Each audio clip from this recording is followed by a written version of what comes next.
मन को नियंत्रित करना जरूरी होता है क्योंकि अशांत मन हजारों सवालों का घर होता है। गौतम बुद्ध की इस कहानी से जानिए मन को शांत करने और जानने का तरीका।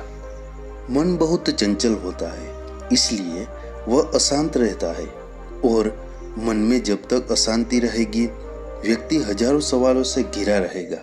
व्यक्ति को जब तक मन में चल रहे सवालों के जवाब नहीं मिलेंगे उसका मन अशांत ही रहेगा। लेकिन मुख्य प्रश्न यह है कि मन को नियंत्रित कैसे किया जाए और मन को कैसे समझा जाए। गौतम बुद्ध की इस कहानी में उन्होंने मन को जानने के लिए 6 चरणों के बारे में बताया है। शुरुआती 5 चरणों को जाने बिना आप मन को नहीं समझ सकते। जानते हैं इस कहानी से। एक बार एक व्यक्ति गौतम बुद्ध के पास गया और पूछा कि मन को नियंत्रित करने का पहला चरण क्या है। बुद्ध कहते हैं अपने मन को समझने का पहला चरण है इसके द्वारा दिए गए लालच की व्यर्थता को देखना, क्योंकि जब मन अशांत होता है तो कई तरह के लालच देता है।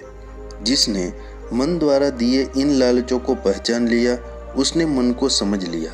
फिर व्यक्ति बुद्ध से पूछता है, लेकिन हमें यह कैसे पता चलेगा हमारा मन हमें लालच दे रहा है और वह लालच व्यर्थ है। इसका जवाब देते हुए बुद्ध कहते हैं, अनुभव से। मनुष्य मन के लालच से जिस कार्य को अतिपूर्वक करता है उसमें उसे हानि ही होती है और हानि के बाद ही उसे अनुभव भी होता है। जैसे जिसने वास्तव में यह देख लिया कि नशा करना केवल दुख है, वह नशा मुक्त होना शुरू कर देगा। जिसने जान लिया कि ईर्ष्या से खुद का नाश होता है, वह ईर्ष्या से मुक्त हो जाएगा। मन को समझने का यही पहला चरण है। व्यक्ति बुद्ध से पूछता है, यदि व्यक्ति पहले चरण से यह जान जाता है कि वह मन द्वारा दिए लालचों के कारण दुखी है, तो फिर दूसरा चरण क्या है।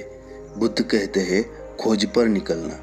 दूसरे चरण के लिए ऐसे व्यक्ति की खोज पर निकलना होगा जो पहले से ही अपने मन को जान इससे मुक्त हो चुका होगा, क्योंकि वही तुम्हारा मार्गदर्शन कर पाएगा। व्यक्ति कहता है, लेकिन ऐसे व्यक्ति की पहचान कैसे होगी। बुद्ध कहते हैं, यही तीसरा चरण है, सुनना। सुनना ही अपने मन को समझने का तीसरा चरण है। व्यक्ति कहता है, क्या इसे देखकर पता नहीं किया जा सकता। बुद्ध कहते हैं, देखने में कोई व्यक्ति बहुत शांत और अच्छा लग सकता है, लेकिन उसके मन के भीतर क्या है यह उसके शब्दों से ही पता चलता है। लेकिन किसी की बातों पर तब तक विश्वास नहीं किया जा सकता जब तक कि तुम्हारे विवेक की कसौटी पर खरा न उतर जाए। बुद्ध कहते हैं, कर्म ही मन को समझने का चौथा चरण है।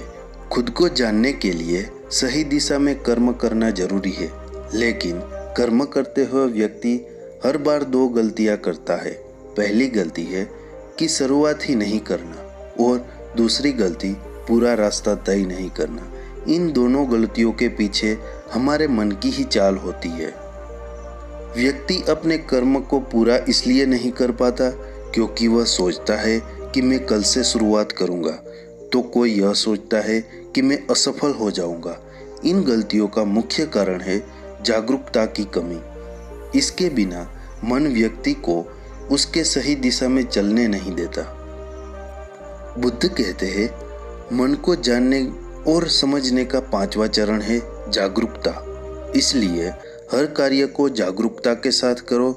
बिना जागरूकता के साथ किया गया कार्य या फिर जिया गया क्षण मृत्यु के समान है। व्यक्ति बुद्ध से पूछता है, अपने जागरूकता के स्तर को कैसे बढ़ाया जा सकता है। बुद्ध कहते हैं, ध्यान से। ध्यान ही मन को जानने, समझने और नियंत्रित करने का अंतिम चरण है। यानी ध्यान ही वह नाव है जिस पर बैठ मन रूपी नदी को पार किया जा सकता है। जिस व्यक्ति ने इन शुरुआती 5 चरणों से ध्यान को जान लिया उसने अपने मन को जान लिया और जीत लिया।